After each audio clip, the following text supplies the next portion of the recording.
Real talk, basta magisgot gani og history, ang mga CFD mudagan gyud sa encyclopedia. Kay ngano man, kay ang history diri sa Biblia, wa man malabot ang kining Romana Katolika, mo na real talk. Naay panultihon nga nagkanayon nga little knowledge is very dangerous.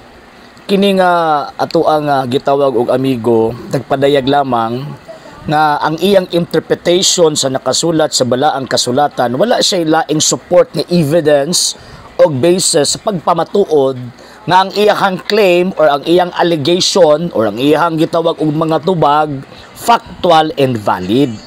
Remember, pag mutubag manggudta og mga issues, for example mga doktrina or kining mga punto ba nga imong gikasupakan or imong gikauyunan, nga ang basihan is kadtong tawag ining common nga basis or general basis mo ang balaang kasulatan. So dili pwede nga mag-interpret lang ta nga wala tay support sa atong interpretation kung tama ba ni o dili. Nga naman kay dili magud enough nga Biblia lang ang ato ang basis sa pag-interpret sa balaang kasulatan, kay never na gitudlo sa mga apostol or never na gitudlo sa ato ang Ginoong Jesucristo nga ang Bible lang or ang Biblia lang eksakto lang nga basis in terms of faith. Sa hinungdan nga ang Ginoong Jesucristo gisugo ni mga apostol sa pagwali sa maayong balita, sa pagtudlo sa maayong balita. Wa man gisugo nga pagsulat mo, paghimo mo tawag ining libro. So, diha pa lang tawag ining basihan sa kasaysayan sa mga apostol, wala sila'y katuyuan o wala sila'y teaching nga enough na ang Biblia sa paghatag o pagmatuod sa baruganan nga kung ikaw ba tawag ini nakasulod ba ka or nakatuman ba ka or nisunod ba ka sa pagtulunan sa atong Ginoong Jesucristo. So karon nagkatawa ko ini niya nga naman tungod kay siyempre ingon pa niya nga kay di mga Katoliko basta gani magbase og tawag anang history mudangop gyud sa encyclopedia. Asa man na mudangop sa comics, sa chismis sa inyohang gitawag og mga pastoy. Dito na mudangop, dili man na business man ang inyong mga chismis. Nya puro lang pud opinion. Puro lang pud kana bitaw nga pagmugna lamang sa ilang kaugalingong panguna-huna ang ilang i-present sa mga tao o niya ipatuo nga tinuod sila nga wala sila igong gibasihan nga ang ilang interpretation sa nakasulat sa balang kasulatan eksakto. Kaya gina balik ko na ko dili basis, dili mamahimong sakto na nga basihan nga Biblia lang ang basihanan sa pagtuo. Dili ka na pwede kay bisan gani ang mga Hudyo sa Old Testament na sila tradisyon eh. No, bisan sa panahon ni Ginoong Jesucristo dili wala may magtudlo nga Bible alone lang. Wala oy. Mo na nga siyempre kay para paghatag og pagpamatuod nga tama ang interpretation sa nakasulat sa balang kasulatan, mo nang kinahanglan mo gamit og laing evidence para mo corroborate sa imong interpretation sa butang nga imuhang gipamatud-an or imuhang ginigar. Mo na ang kasaysayan nganong kinahanglan gyud mo ato sa encyclopedia ngano man ang libro magud nga encyclopedia. Wan magud siya kana bitong libro nga nagasulti sa tawag ini a lot of branches of knowledge nga gibutang ni anang mong libro na siyensya, na filosofiya, na religion, na geography, na history. Yan.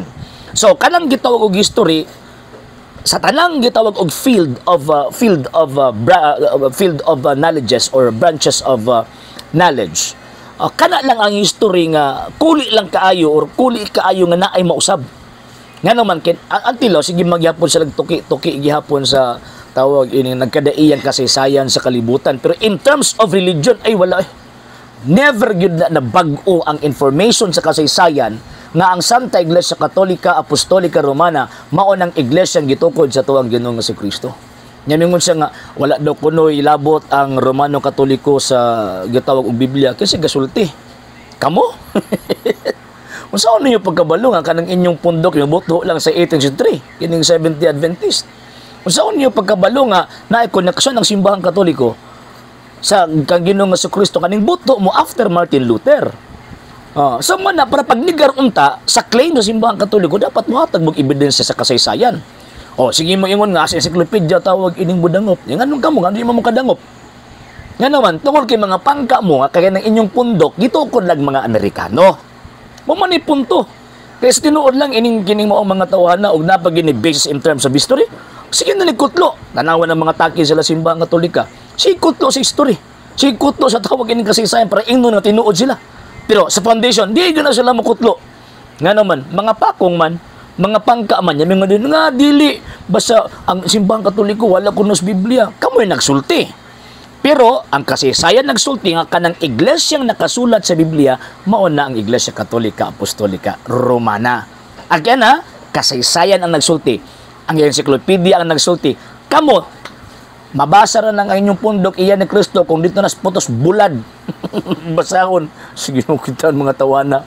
Motuo dito sa tawag ining kuan, motuo dito sa chismis, pwede motuo sa mga factual books or kanang mga valid books mga nagsulti concerning sa kasaysayan sa tinuod nga relihiyon nga gitukod sa to ang Ginoong Jesucristo. Ang punto, likay sila sa kasaysayan nga naman mga pakong man, mga buko man sa ilahang bot-bot o sa ilahang gitawag og bakak nga ang sektang ilang gipasakupan dili iya ni Ginoong Jesucristo. Suko sila simbahang Katolika kay pag mapamatud-an ng simbahang Katolika iya ni Ginoong Jesucristo tantamount na nga nisulti ang kasaysayan na kanang ubang mga pundok mga piki na sila apiling atong higalang atong gireaksyonan karon. Okay? Sa hindi pa po nakapag-follow sa mga pages po natin, i-follow nyo po yung mga pages po natin, RJ Horolanciano II, TV Apolia Punto Argumento page, Kuya Apologist TV page, and RJ's Vlog 2022. And pwede rin po kayo mag-send po dyan ng Facebook stars. And also, sa ating po mga channels, sa hindi po nakapag-subscribe, i-subscribe po ninyo yung mga channels natin, The Lay Catholic, Apologist International Official, RJ Sano II TV, Kuya Apologist TV, and Barrio Kawayan Religious Forum. And pwede rin po kayo mag-send po dyan ng super sticker, super chats, and super thanks. And maraming salamat po sa mga kapatid at mga Katoliko na ulis pong tumutulong sa programa po natin. Maraming salamat po. Nang dahil po sa tulong at suporta po ninyo, ang programa pong ito, until now, andito pa rin po sa social media. And until now din po, nangangailangan pa rin po tayo sa tulong at suporta po ninyo dahil wala po kami magagawa rito mga sir, mga ma'am, kung wala po yung tulong at suporta po ninyo. Sa gusto pong tumulong, sa gusto pong sumuporta, pwede po ninyong ipadala ang tulong at suporta po ninyo sa pamamagitan po ng ating mga account numbers dyan po sa ating pong screen. And pwede nyo po kaming i-message sa ating pong page kung via remittance po yung papadala po ninyo. Maraming salamat po in advance.